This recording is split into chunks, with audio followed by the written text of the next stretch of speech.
Hey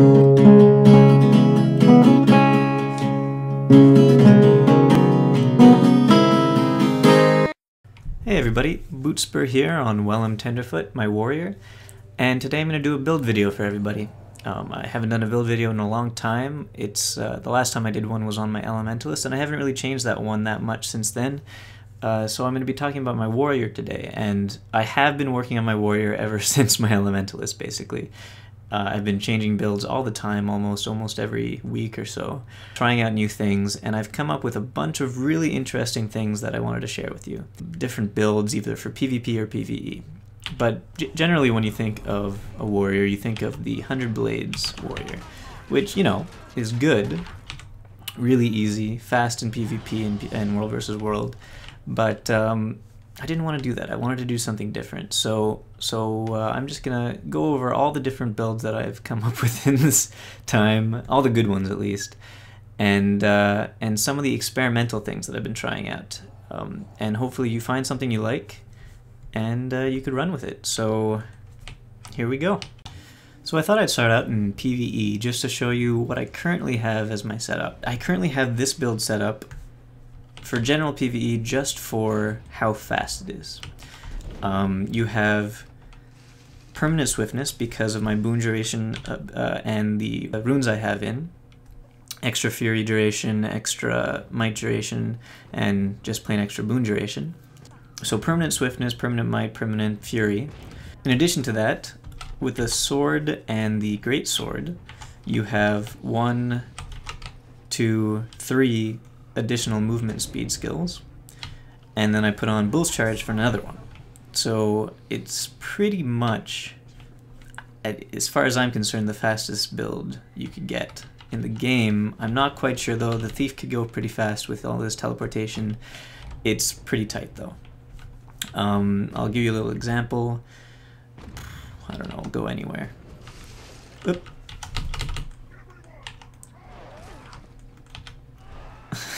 Got away from that pretty easily, but still, I shouldn't have attacked that guy. So yeah, you have so much mobility, it's not even funny. I don't think anybody could catch up to me, really. Alright, so there's that. I have a trait that says Warhorn skills turn a condition into a boon, so that's great. Also, movement skills immobilize, and I have so many movement skills on this character that I won't be being immobilized anytime soon.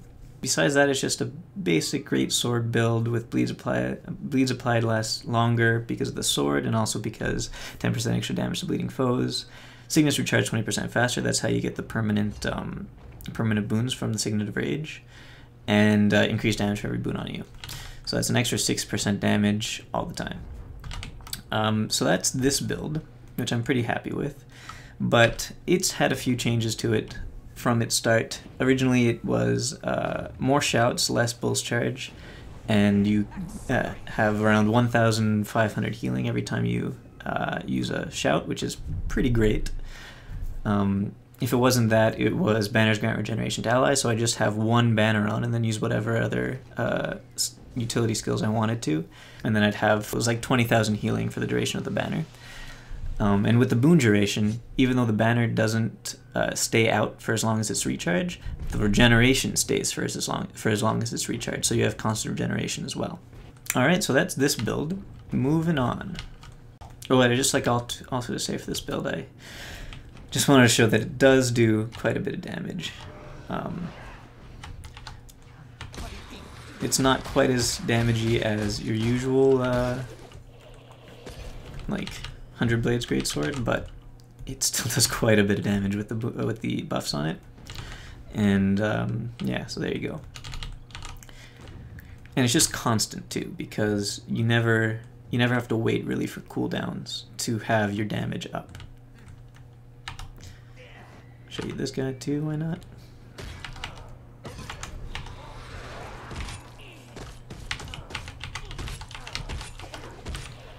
Pretty easy. So there you go. This guy is pretty good just for general PvE. It's not fantastic for dungeons or PvP, but it's not bad for dungeons at all because it still has the it helps with rezzing and stuff like that. But I'll move on to some things that I use more often for dungeons.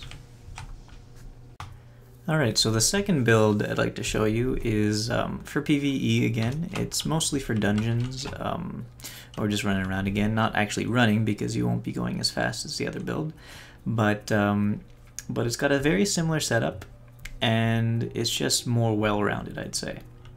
So first of all, again, you have permanent boons. Might, as you can see, 43 seconds is the same as the cooldown, 40 seconds the same as the cooldown. It's actually better in PvE because the healing is only 10% in PvP. I'm doing it all in PvP right now because it's easier to construct the builds here rather than having to pay for it in PvE. So I'm just going to show you everything in PvP right now, even though it's for PvE. So it's only 10% here, but outside in the real world, it's 15%. So this will actually be better. Also, you've got Fury and Might again, so 8 stacks of Might forever. And if you want to, since you have Signet's recharge 20% faster, you could also do Signet of Might instead of another shout, like on my mark. So now you have 13 to 16 stacks of Might base, permanently, all the time. Which is pretty powerful, I gotta say. Otherwise, if you don't want to do that, seeing as though this build is a Shout's heal build, you might want to have another Shout in here instead and save this for when you want to heal rather than use it all the time. So here's the build. It's a balanced build between Greatsword and Rifle because you know you're going to be needing to do some ranged attacks in dungeons at some given time. So might as well build it into the build itself. Shout's heal, boon duration, vitality, it's got all that. It's good at reviving, which is nice in dungeons. It's Shout's recharge 20% faster, increased damage for every boon on you. And also you're going to be getting lots of boons in dungeons because you're working with a group, so this is also very helpful. Signet's recharge 20% faster, that's helpful for this, and also for this if you want to use it. Otherwise you could use Fear Me, which is very helpful in dungeons sometimes if you need to regroup and make people stop attacking you, or even for bosses, On My Mark is great because it gives 10 stacks of vulnerability, which is useful for the whole party, and also heals you, obviously. Crack Shot, Rifle Shots pierce, and they recharge 20% faster. Greatswords recharge 20% faster and give you Might, and 33% chance to cause vulnerability on critical hits, which is gonna be happening a lot because you have 70% critical hit chance. It's a strong build. It does a lot of damage. It helps you heal. It helps your teammates because you give them buffs and also vulnerability to your bad guys, and gives condition curing and break stuns. I might later on show me doing a run through a dungeon with it, but I won't do that right now because I just want to show all the builds off as fast as possible. This is probably going to be a long video anyway, so we'll see. Oh, also for the heal skill, it's not going to be Healing Surge. That is incorrect. It would probably be Mending, so you have extra condition removal. But it's not bad. So yeah. Oops. I haven't really been paying attention to what I was doing right now, so this is probably not the best. But at least it shows off the healing. That's nice. For gear for this, I still use those runes because they're useful, you know, to have the permanent boons. But I put on a Berserker's Amulet, but you probably want a little bit more healing power for the shouts. So Cleric's gear is good. Really any gear. Any gear you like is good, depending on how damagey or tanky you want to be. Alright, so that's this build. I'm going to put all the builds in the description, links to the builds in the description, so even though I'm not giving a good in-depth overview of what every build is in the video, because it'll take way too long to talk through everything, you'll be able to find them all in the description. Alright, so moving on. Now this next one is a bit of a weird one, I'm not gonna lie. It's a banner build. As you can see, I got a couple of banners on my bar. This one's great, 90 precision and 10% critical damage. Fantastic, right? 10% boon duration, 90 healing, also pretty good. Usually when you think of banner build, you think, okay, you're going to go 30 in tactics, and you're going to do banners grant regeneration to allies, and you're going to be happy, because that's good, right? That's a pretty good way to go. You do a lot of regeneration, and it's nice. But I discovered something about banners that's pretty interesting, actually. Well, first of all, I'm just going to get into combat real quick, because in my build I have, you get 5 strikes of adrenaline on weapon swap, and 1 stack of might for 10 seconds on weapon swap. So in combat, you get some adrenaline, 5 stacks, that's about 1/2 of one of these bars, and 1 stack of might. So it'll happen every 5 seconds. It's pretty good, but it's not, you know, it's not amazing. It's pretty powerful though. Now the interesting thing about banners, I'm gonna have to use up all my adrenaline real quick. So the interesting thing about banners is this. Oh, by the way, I put the trait that says banners recharge 20% faster. So they have a 96-second cooldown, and banners last around 90 to 95 seconds, I forget which, so it's pretty much all the time out. So I put down a couple of banners. I'm still in combat. Now watch my adrenaline bar, and watch my stacks of might. When I just pick up one of these things, I get the 5 stacks of adrenaline, 5 hits of adrenaline, and 1 stack of might. But when I press F just once to pick up the other banner, I get 10 stacks of adrenaline, and, well, I just cast that actually, so that's another 5. But I get 2 stacks of might. I'll do it again and again, 2 stacks of might every time. Sometimes 3, because on my bow I have a Sigil of Battle, which gives me another 3 stacks of might whenever I swap weapons to it. So just by going like this a few times, I get up to 25 stacks of might, that easily, and my adrenaline bar goes up ridiculously fast.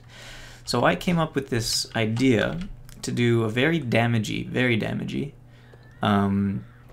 rifle and harpoon shots pierce, vulnerability on critical hits, extra 10% on bleeding foes, more damage at full bars, more damage at full bars. So I had this idea of making a ridiculously damagey build. Did he just steal? No, he didn't. That has to stay in place, switch between rifles and bows, and almost try to never use your auto attack. And the way you do this is concentrate on your burst damage entirely. So you get plus 3% burst damage and plus 25% critical damage, which is nice, a lot of critical chance. And just take a look at how much damage this will do. So I'll just, you know, start off with my burst. It's a good amount of damage. And then, well, my burst is on cooldown. Sorry, I forgot to do something. It takes a little bit of getting used to, but basically, since the burst is on cooldown, you have to switch weapons before picking up the banners so that you can use your other burst and do a ridiculous amount of damage. Switch weapons, pick up the banners, do your other burst, and whatever else. Switch weapons, pick up your banners, do the other burst. So the damage is ridiculous. I constantly have like 25 stacks of might. And yeah, so the problem with this build, it would be a dungeon build or standing on top of a world versus world tower and just hitting people down below while you're defending your keep. The problem with this build is that you have to stay stationary. So that is a huge problem, right? But it's possible that it has a place in this world. Like, you're not going to be using this build to do general PvE because you have to move around a lot. You're not going to be doing this build most likely to do tournament PvP or PvP because really all you could possibly do in that case is stand off of a node, just sort of hide in the corner, and whenever somebody comes take a node, just kill them really fast with your burst damage. But in world versus world, it has a place. You just be on top of a tower, or when you're attacking a tower, you could attack the people at the top. And even in I've been trying this out a little bit in dungeons, and it's really nice to do this much damage. You have to be careful, you have to let your friends take the brunt of the attack, so you have to stand off a little bit, but seeing as though they're ranged, you could do that. And I'm not so sure this is the best way to play this little thing I found, because it's really interesting, the fact that here, I'll just get into combat again. The fact that just by picking up these banners, you get so much adrenaline and so much might. There must be some other way to play this. I'm not quite sure what it is. So if you guys have any ideas, let me know. But it's very strong if there's a way to use it properly. And this might be the way to use it properly, but I'm not sure. You could always, again, go 30 into tactics and reduce the damage a little bit and still have this thing, so you'll be sort of a support person in dungeons. You'll give regeneration to people, give buffs to people, and go res people when necessary and stay back otherwise. And you'll still do quite a bit of damage because you'll be getting the adrenaline really fast, doing your burst skills, which are your most powerful skills, and yeah, and having so much might. So that's this build, and it's not quite fleshed out, but let me know what you think. I'm gonna try to do a lot of damage really fast so that you guys know exactly how good it is. Put down my banners. Get myself some might to start off with. Boonk, dunk, dunk. Shoot. Switch. Dunk, dunk, dunk.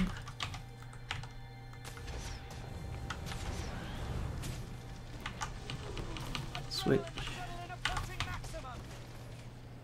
Once again. Wow, that's a lot of damage. And remember, this is a PvP setup. So with PvE gear, which is stronger than PvP gear, because you get you could get, instead of up to like 70 critical damage, you could get up to, actually I think it might only be up to 60 critical damage you could get in PvP, but in PvE you could get up to like 110 critical damage.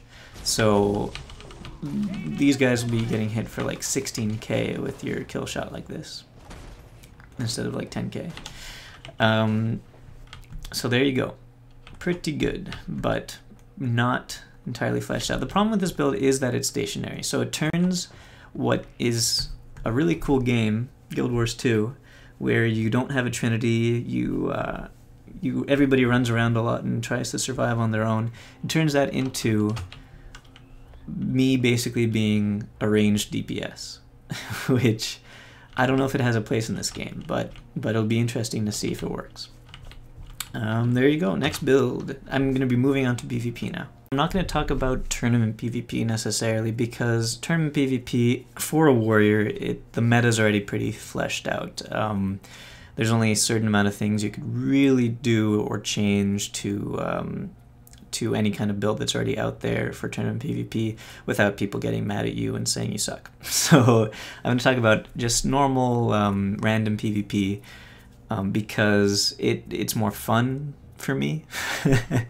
And I just like having a build where it's a little bit annoying and it's not like the cookie cutter build. So my first build is sort of a condition based build, but it's a interrupt condition based build. So I worked off of a trait that I really like the look of, called physical training. Utility skills do 100% more damage, recharge 20% faster. So physical utility skills. These are these guys. Knock down, blow out, knock back. They interrupt, they disable people for a short amount of time, and they recharge a lot faster now, so that's nice. I worked off of that theme by putting on Shield Bash as well. And here I have the mace. So your mace will daze, and also when you use your adrenaline skill, it'll stun. So that's a lot of interrupts and knockdowns and stuns. A little bit too many. And also you apply confusion when you interrupt a foe. So that works into the condition damage aspect of it. Bleeding foes take 10% more damage. That's why I have these swords equipped. to do more damage. When you block, you get might. So on this build, on one of the weapon sets, you have 2 blocking attacks, and on the other weapon set, you have a 3rd blocking attack. pretty nuts. You're gonna get a lot of might from this. Also 10%, a lot more damage based on how much adrenaline you have. This could be something else, I'm not quite sure. You choose whatever you want. 50% critical hit chance against stunned foes, that's an obvious one. And 10% extra critical hit chance with a sword. Now, on my shield, I have increased stun duration. On my mace, I have increased stun duration. On my swords, I have when I swap to this weapon, I deal poison damage, and when I do crits with this one, I inflict bleeding. Pretty straightforward, more condition damage. So I'll just show you a little bit how this works. The thing with this is you can like stun lock someone for quite a long time, but that's not necessarily the thing you want to do. What you want to do is wait until they start to use a skill and then interrupt them, because then you get your interrupt off, and you'll get and they'll get confusion. And if you want to even, let them do a couple of skills, unless it's their heal skill, obviously.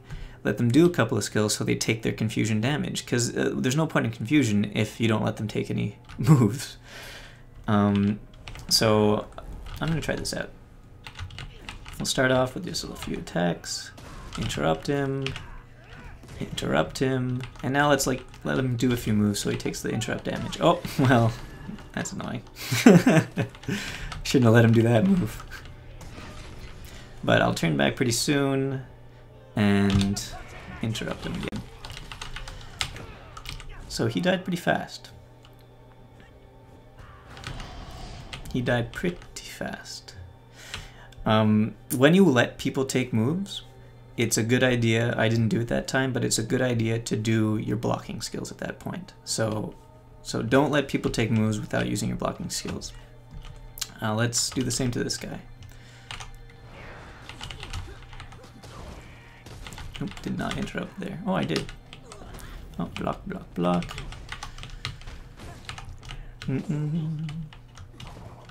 Block, block. Interrupt. Oh, no interrupt. Interrupt there. And he's dead. So these guys are obviously not real players, but I gotta tell you, it's pretty much just as effective against real players. Try it out on your own. It's pretty fun. You have to be patient with your interrupts though. You can't be like me and just interrupt all the time, because it won't do anything.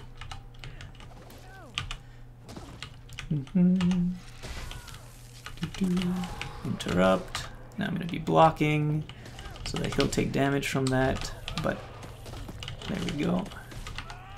Blocking so he takes damage. Yeah. You basically let people kill themselves and lay on some bleeds so that they take more damage while they're not able to do anything to you. It's pretty strong. Alright, so that's that build. So here I recorded and spliced together a few choice situations in PvP when I tried out this build. Here there's a necromancer that has a lot of health and really can't get any kind of attacks off because I'm locking it down. It does do that one, but it takes quite a bit of damage itself by trying to do it. Obviously most fights won't go this well, but I just showed you some prime examples of where it went really well. Here's another one against a glass cannon, so she'll go down much faster than the other one. Basically done for already. And then this next one, he is more tough. He's another warrior, obviously. He looked like he popped Endure Pain and probably also Frenzy. That's what they usually use together, but since he was locked down, he wasn't able to do anything with it. And right now I'm just locking him down even more and whittling him down to death. So that's the build, basically. I hope you guys enjoy it, and I hope you guys enjoyed all the builds that I presented today, and see you later.